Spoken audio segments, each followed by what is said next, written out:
नवी मुंबई विमानतळाचा वाद काही संपेना। विमानतळावर स्थानिक प्रकल्पग्रस्तांना नोकरीत प्राधान्य द्या अशी मागणी होतीये।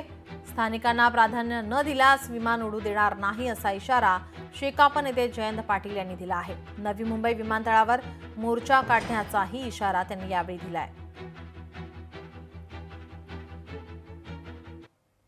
एक पहिली मागणी आमची आहे की त्या विमानतळाला डीबी पाटील यांचं नाव द्यावं। काल मुख्यमंत्र्यांनी जाहीर केलेलं आहे की आम्ही डीबी पाटलांचं नाव 100% देणार आहोत, परंतु त्याबरोबर स्थानिक लोकांना रोजगार मिळाला पाहिजे आणि स्थानिक प्रकल्पग्रस्त आहेत त्यांना प्राधान्यानं त्या ठिकाणी नोकऱ्यांसाठी प्राधान्यक्रम राहिला पाहिजे ही भूमिका आमची आहे आणि त्या दृष्टिकोनातून त्याला तीव्र असं आंदोलन आम्ही आजपासून आम्ही बैठका सुरू केल्यात।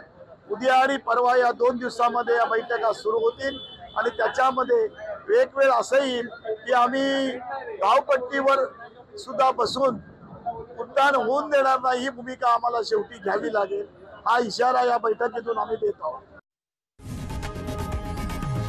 लोकशाही मराठी ऐका, पहा, जागरूक रहा।